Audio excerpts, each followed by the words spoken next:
Alhamdulillah. Pada tanggal 16 Februari 2018, Hadrat Amirul Mukminin menyampaikan berkenaan dengan kekuatan doa yang penuh kesungguhan dan pembahasan surat Al-Ikhlas, surat Al-Falaq, dan surat An-Nas. Barangkali Bapak bisa sedikit Pak mengulas khutbah di awal yang disampaikan oleh Hadrat Amirul Mukminin tersebut. Bismillahirrahmanirrahim. Hazrat Amirul Mukminin Khalifatul Masih Al-Khamis Sayyidahullahu Ta'ala bin Nasril Aziz, dalam kesempatan khutbah Jum'ah yang penuh berkat ini, yaitu pada tanggal 16 Februari tahun 2018 ini, Huzur di awal itu menjelaskan bahwasanya sebagaimana halnya tujuan dari orang yang beriman ya, orang yang beriman itu yang percaya pada wujud Allah Subhanahu wa taala di dunia ini itu adalah sebagaimana halnya di dalam surat Az-Zariyat. Wa ma khalaqtul jinna wal insa illa liya'budun. Jadi tidaklah kami ciptakan jin dan manusia ini kecuali untuk beribadah kepada Allah Subhanahu wa taala. Jadi sebagaimana halnya bentuk daripada ya'budun yang paling utama itu adalah salat, dan Huzur menjelaskan bahwasanya di dalam salat itu ada dua macam gerakan ya, yaitu gerakan secara lahiriah dan di dalam batin manusia itu mengucapkan doa-doa kepada Allah Subhanahu wa taala dan juga ayat-ayat Al-Qur'an di dalamnya. Jadi adanya keserasian antara gerakan dan hati ya. Dan juga wa ma khalaqtul jinna wal insa illa liya'budun tadi. Dan dengan menjalankan ini maka niscaya Huzur bersabda bahwasanya ma'rifat ilahi. Ma'rifat ilahi yaitu pengenalan wujud Allah Subhanahu wa taala, pemahaman akan wujud Allah Subhanahu wa taala, dan juga pengalaman akan wujud Allah Subhanahu wa taala itu dengan bersamaan dengan tahapan-tahapannya itu yang kita laksanakan bisa didapatkan insyaallah. Dan di sini Huzur menjelaskan bahwasanya banyak sekali para Ahmadi yang mengirimkan surat ya, menyampaikan keluh kesahnya kepada Huzur. Dan di sini Huzur Edaullah Ta'ala bin Nasril Aziz untuk menjawab surat-surat mereka, beliau pun menyampaikan khutbah ini. Jadi khutbah ini tuh merupakan salah satu jawaban pula dari Huzur Edaullah Ta'ala bin Nasril Aziz atas surat-surat keluh kesah yang disampaikan oleh para anggota jemaat di seluruh dunia yang menyampaikan problematikanya masing-masing. Karena di sini dalam khutbah ini pun beliau menyampaikan salah satu hadis yang mulia Rasulullah SAW yang peristiwanya pun sama gitu. Jadi ada beberapa sahabat yang menyampaikan keluh kesahnya kepada yang mulia Rasulullah SAW. Kemudian yang mulia Rasulullah SAW memerintahkan untuk membaca 3 surat terakhir itu, yaitu Qul Huwallahu Ahad di sana dan menghayatinya. Kemudian Masya Allah dengan karunia Allah Subhanahu wa taala maka kesulitannya itu pun terjauhi sultan sahabat tersebut. Dan ini pula yang disampaikan, yang dicontohkan oleh Hazrat Khalifatul Masih Al-Khamis Aidahullah Ta'ala bin Nasril Aziz, yaitu bagaimana pentingnya surat Al-Ikhlas, surat Al-Falaq, dan surat An-Nas itu. Sangat menarik sekali Pak kalau kita mengingat bahwa tujuan diutusnya Hadrat Masih Maud alaihissalam ini adalah untuk menghidupkan agama dan menegakkan kembali syariat. Bahwa aplikasi dari Al-Quran adalah sunnah atau amalan-amalan yang dilaksanakan oleh Hadrat Rasulullah SAW. Nah, begitu juga kepada anggota Ahmadi dimanapun berada, bahwa tugas para Ahmadi ini adalah menegakkan sunnah-sunnah dari Hadrat Rasulullah SAW. Dan ini merupakan PR besar buat kita semua, bahwa kita mendapatkan perintah di zaman ini dari Hadrat Masih Maud alaihissalam untuk menegakkan amalan-amalan yang pernah dipraktekkan oleh Hadrat Rasulullah SAW. Nah, ini barangkali Bapak bisa menjelaskan Pak lebih rinci lagi seperti apa sih Pak yang dikehendaki oleh Hadrat Masih Maud alaihissalam berkenaan dengan hal ini. Huzur Edaullah Ta'ala bin Nasril Aziz dalam khutbah ini, jadi di awal khutbah Huzur menyampaikan betapa pentingnya sholat, kemudian memahami tujuan dari kita diciptakan di dunia ini, kemudian apa contoh-contoh yang diperlihatkan oleh yang mulia Rasulullah SAW dalam menjalani, dalam mengupayakan bagaimana tujuan hidup manusia itu.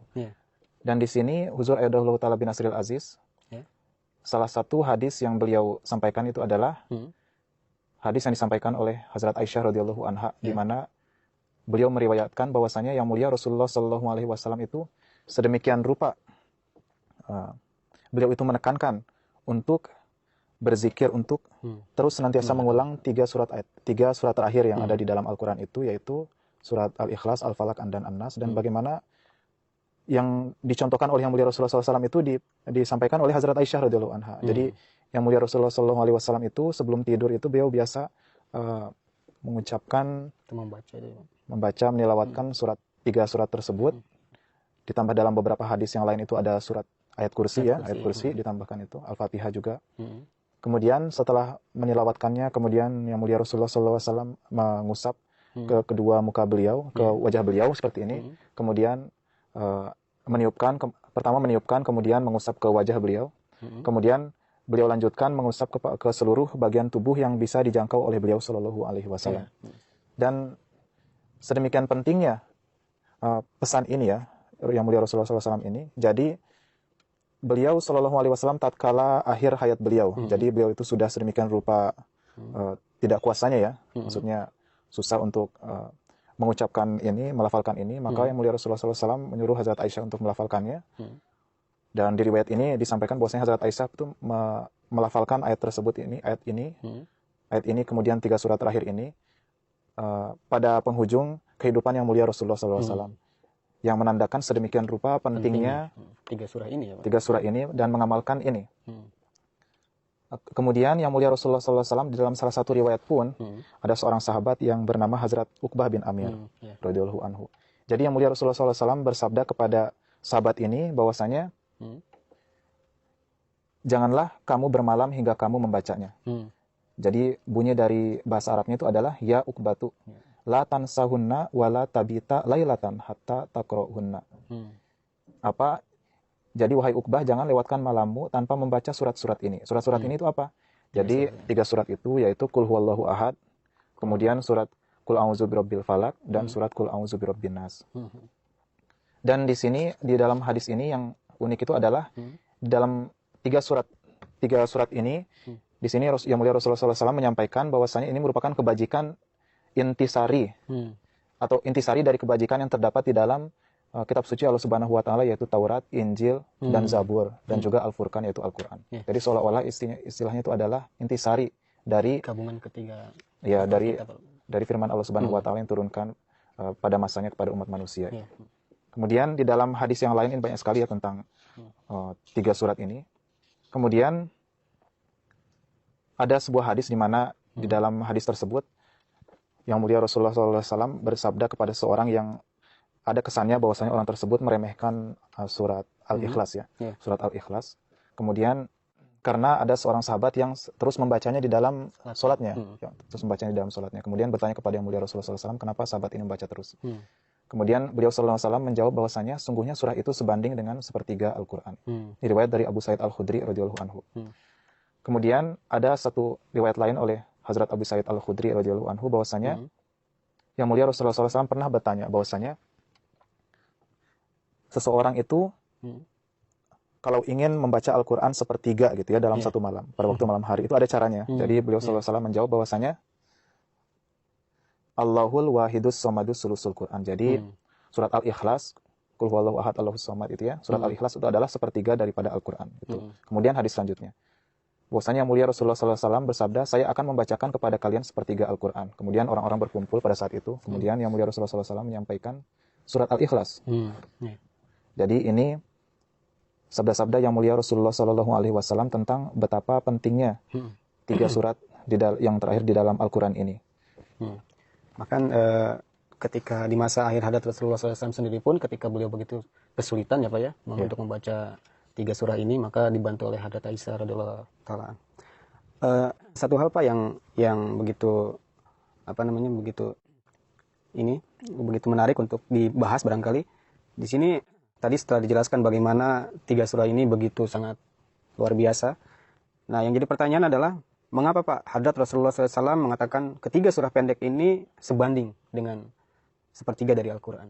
Barangkali Bapak bisa menjelaskan Pak terkait hal ini, karena ini bisa menjadi sebuah poin yang penting supaya diketahui bahwa kenapa dengan hanya membaca 3 surah ini saja atau membaca surah pendek Al-Ikhlas ini sebanding dengan sepertiga Al-Quran, Pak, seperti itu.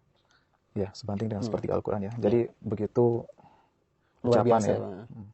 Begitu luar biasanya ya. Jadi ini ya memang harus kita akui juga bahwasanya inilah yang keluar dari mulut suci yang mulia Rasulullah Shallallahu Alaihi Wasallam, ucapan yang penuh berkat dari yang mulia Rasulullah Sallallahu Alaihi Wasallam bahwasanya sebanding dengan sepertiga ayat Al-Quran. Ada juga riwayat yang menyatakan bahwasanya sebanding dengan 1/4 ayat Al-Quran, surat itu ya. Surat Al-Ikhlas.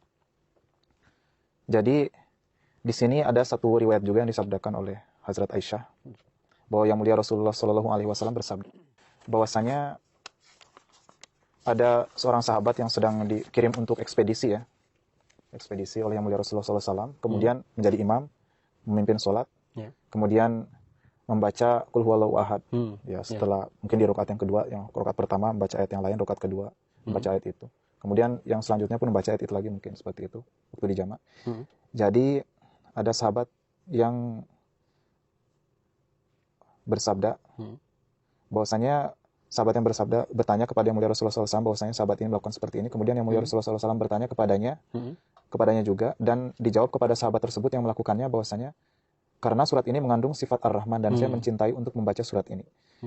Jadi sahabat itu menjawab kepada yang mulia Rasulullah SAW bahwasanya memang saya ini sangat suka dengan surat ini, jadi saya menilawatkannya. Ya.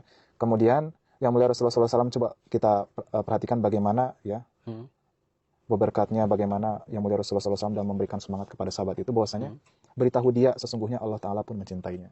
Jadi bagaimana sikap kasih sayang dari yang mulia Rasulullah SAW ini kepada sahabat tersebut yang diperlihatkan dengan jawaban yang beliau sabdakan kepada sahabat tersebut bahwasanya beritahu dia sesungguhnya Allah pun mencintainya. Langsung dijawab sama Allah Ta'ala ya Pak ya. Jadi kemudian ini ada hadis lain juga yang sama bunyinya ya dengan hadis yang tadi itu, tapi ini tuh di Masjid Quba dan seorang sahabat yang berasal dari golongan Ansar yang juga sering membaca surat Qul Huwallahu Ahad tersebut. Oleh karena itu yang mulia Rasulullah SAW pun menjawab seperti itu kepadanya, hubbuka iyaha adkholakal jannatu. Jadi cintamu kepadanya memasukkanmu ke dalam surga. Jadi kecintaan engkau terhadap surat itu, yaitu surat Qul Huwallahu Ahad itu, niscaya akan memasukkanmu ke dalam surga. Kemudian di sini Huzur Ayyadahullahu Ta'ala binasril aziz menjelaskan tentang ketinggian makna yang terdapat di dalam surat Al-Ikhlas ini sendiri. Jadi di sini Huzur Ayyadahullahu Ta'ala binasril aziz menilawatkan satu firman dari Allah Subhanahu wa Ta'ala, yaitu laisa kamitslihi syai'un. Jadi tidak ada sesuatu pun yang menyerupainya. Jadi sebagaimana halnya intisari yang terdapat di dalam surat Al-Ikhlas ini merupakan tauhid yang berkenaan dengan keesaan Allah Subhanahu wa Ta'ala, bahwasanya katakanlah bahwasanya Allah Subhanahu wa Ta'ala itu esa, Allahus Somad, yaitu berdiri sendiri dan segala sesuatu yang ada di alam semesta ini membutuhkan wujudnya, wujud Allah Subhanahu wa Ta'ala. Kemudian di sini Huzur pun bersabda bahwasanya wujud Allah Subhanahu wa Ta'ala itu semakin dikuatkan dalam ayat selanjutnya. Gitu. Jadi setelah Allah Subhanahu wa Ta'ala itu esa, kemudian yaitu yang tidak membutuhkan segala sesuatu, akan bahkan segala sesuatu itu membutuhkan wujudnya. Nah, ditambah lagi dengan ayat selanjutnya, Qul huwallahu ahad, Allahus samad, lam yalid walam yulad. Dia tidak beranak dan tidak diperanakan. Dan ini untuk menjawab sanggahan-sanggahan dari orang-orang lain yang yang banyak memberikan keberatan kepada Islam, kepada wujud Allah, kepada wujud Tuhan, bahwasanya nauzubillah, Tuhan itu ada asalnya gitu ya, dan lain sebagainya. Kemudian semakin dikuatkan lagi pada ayat yang terakhirnya, yaitu walam yakul lahu kufuwan ahad, yaitu tidak ada suatu wujud lain yang menyerupai dengan wujudnya. Kemudian di dalam salah satu riwayat lain yang disampaikan oleh Huzur Ayyadahullahu Ta'ala binasril aziz, di mana yang mulia Rasulullah SAW itu pernah bersabda kepada seseorang yang berkeluh kesah tentang kemiskinan yang dihadapinya. Jadi ini merupakan salah satu hadis yang ada keterkaitannya dengan di awal tadi sabda Huzur Ayyadahullahu Ta'ala binasril aziz. Kemudian mengeluhkan kemiskinannya. Kemudian yang mulia Rasulullah SAW bersabda kepadanya bahwa kapanpun kamu masuk rumah dan ada orang di dalamnya, maka ucapkanlah assalamualaikum kepada penghuninya. Jadi ucapkanlah assalamualaikum kepada penghuninya. Dan apabila tidak bisa mengucapkan assalamualaikum karena tidak ada orang lain, maka ucapkanlah assalamualaikum untuk dirimu sendiri. Kemudian bersolawatlah kepada Nabi SAW, lalu bacalah Qul huwallahu ahad, yaitu bacalah surat Al-Ikhlas sebanyak 1 kali. Kemudian orang tersebut mengikuti perintah Allah Subhanahu wa Ta'ala, dan menurut riwayat itu bahwasanya orang tersebut itu rezekinya pun meningkat dan kemiskinan pun menjauh darinya. Dulunya ia membebani, yaitu maksudnya mendapatkan itu ya, bantuan, akan tetapi justru ia menjadi penolong bagi tetangga-tetangganya. Jadi bagaimana seseorang yang beriman ya, yang meyakini akan wujud Allah Subhanahu wa Ta'ala dan meyakini bahwasanya Allah Subhanahu wa Ta'ala itulah yang merupakan wujud yang memenuhi segala kebutuhan-kebutuhan manusia. Oleh karena itu, barang siapa yang meresapi apa yang terdapat dalam kandungan surah ini, surat Al-Ikhlas ini, kemudian meyakini akan keberadaan wujud Allah Subhanahu wa Ta'ala, maka niscaya Allah Subhanahu wa Ta'ala itu akan menganugerahkan kepadanya rezeki-rezeki. Yang bahkan sebagaimana difirmankan oleh Allah Subhanahu wa Ta'ala dalam surat yang lain itu adalah wa may yattaqillah yaj'al lahu makhraja wa yarzuqhu min haitsu la yahtasib. Jadi Allah Subhanahu wa Ta'ala menganugerahkan rezeki kepada hambanya itu dari arah yang tidak ia sangka-sangka sebelumnya.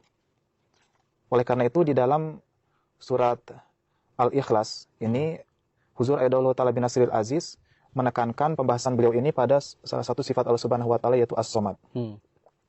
Jadi sifat As-Somad itu merupakan sebuah sifat istimewa dari Allah Subhanahu wa taala, di mana Allah Subhanahu wa taala itu adalah wujud yang dibutuhkan oleh semua makhluk. Wujud yang dibutuhkan oleh semua makhluk dan tidak membutuhkan apapun.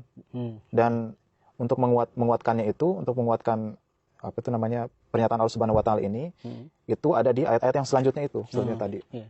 Lam yalid walam yulad dan walam yakul lahu kufuwan ahad ini. Dan ini disabdakan oleh Hazrat Masih Maud alaihi wassalam dalam buku Filsafat Ajaran Islam. Kalau tadi kita membahas berkenaan bahwa surat Al-Ikhlas ini merupakan sepertiga dari Al-Quran. Sekarang yang jadi pertanyaan yang menarik juga Pak, bahwa 3 surah Pak, yaitu Al-Ikhlas, Al-Falaq, dan An-Nas merupakan surah Al-Quran yang begitu kuat dan agung. Ini disabdakan oleh Hadrat Amirul Mukminin pada kesempatan khutbah tersebut. Barangkali Bapak bisa menjelaskan lebih dalam lagi Pak, apa maksud dari sabda yang disampaikan oleh beliau ini Pak, oleh Hadrat Amirul Mukminin ini. Jadi di dalam surah Huzur Ayyadahullah Ta'ala bin Nasril Aziz, di dalam khutbah ini beliau 2 kali menyebutkan riwayat yang mulia Rasulullah SAW yang berkenaan dengan Hazrat Uqbah bin Amir, karena mungkin menurut Huzur ini sedemikian rupa pentingnya ya kepada para Ahmadi untuk diamalkan. Jadi riwayat itu pun disabdakan oleh beliau itu 2 kali. Jadi di sini yang mulia Rasulullah SAW bersabda kepada Hazrat Uqbah bin Amir itu untuk bahwasanya ini, wahai Uqbah, maukah kamu saya ajarkan 2 surah yang termasuk 2 surah terbaik yang dibaca oleh umat manusia? Jadi kemudian Hazrat Uqbah menjawab bahwasanya tentu wahai Rasulullah, lalu beliau membacakan untuk saya surat Al-Falaq dan surat An-Nas. Kemudian tiba waktu sholat, beliau maju menjadi imam, lalu beliau membaca 2 surat tersebut. Jadi di sini Hazrat Masih Maud alaihi salatu wassalam pun dalam khutbah ini ada sabda-sabda yang beliau sampaikan yang dikutip oleh Huzur Ayyadahullah Ta'ala bin Nasril Aziz berkenaan dengan surat Al-Falaq. Jadi mengapa surat Al-Falaq ini sedemikian rupa Kuat dan agung. Pentingnya, sedemikian rupa harus ditilawatkan oleh kita ya dalam setiap harinya sebelum kita tidur. Karena inilah yang merupakan intisari dari ajaran Al-Quran. Apabila kita perhatikan sifat karena ini kan disebut juga surat Mu'awizatain ya, surat Mu'awizatain. Jadi 2 surat yang isinya adalah memohon perlindungan, yaitu surat Qul a'udzu birabbil falaq dan surat Qul a'udzu birabbin nas. Dan jika kita perhatikan ya di dalam tafsir Kabir dan juga di dalam sabda-sabda Hazrat Masih Maud alaihi salatu wassalam, sedemikian panjang yang dibahas oleh Huzur berkenaan dengan surat ini. Sebagai contohnya berkenaan dengan surat Al-Falaq, di dalam awal surat Al-Falaq ini yaitu Qul a'udzu birabbil falaq min syarri ma khalaq. Jadi bisa dibayangkan ini merupakan sebuah doa yang sangat universal. Jadi yang artinya itu adalah memohon, katakanlah bahwasanya aku ini memohon perlindungan kepada Tuhan yang menciptakan falak. Jadi kalau kita melihat bahwa ketiga surah ini memang begitu sangat penting, bagaimana Hadrat Rasulullah SAW menempatkan ketiga surah ini juga begitu penting di dalam hadis-hadis yang beliau sampaikan. Kemudian Hadrat Masih Maud SAW pun memperlakukan 3 surah ini begitu istimewa ya Pak. Kan tadi Bapak telah jelaskan bahwa ketiga surah ini merupakan intisari dari kitab-kitab yang lain ya Pak di dalam 3 surah ini. Oke Pak, karena waktu kita akan tutup acara ini. Jazakumullah Pak atas ulasahnya. Mudah-mudahan pemirsa di rumah, pemirsa MTA yang berbahagia dapat menarik ilmu atau nasihat yang disampaikan oleh Hadrat Amirul Mukminin ini. Baik pemirsa, demikianlah ulasah yang disampaikan oleh Bapak Maulana Fazlul Umar Faruk berkenaan dengan khutbah yang disampaikan oleh Hadrat Amirul Mukminin. Mudah-mudahan kita dapat mengambil nasihat-nasihat, bisa dapat mengambil hikmah yang disampaikan di dalam khutbah kali ini. Saya Ahmad Nur Komar, usaha kerabat kerja undur diri. Ditutup oleh topik Hidayah. Wassalamualaikum warahmatullahi wabarakatuh.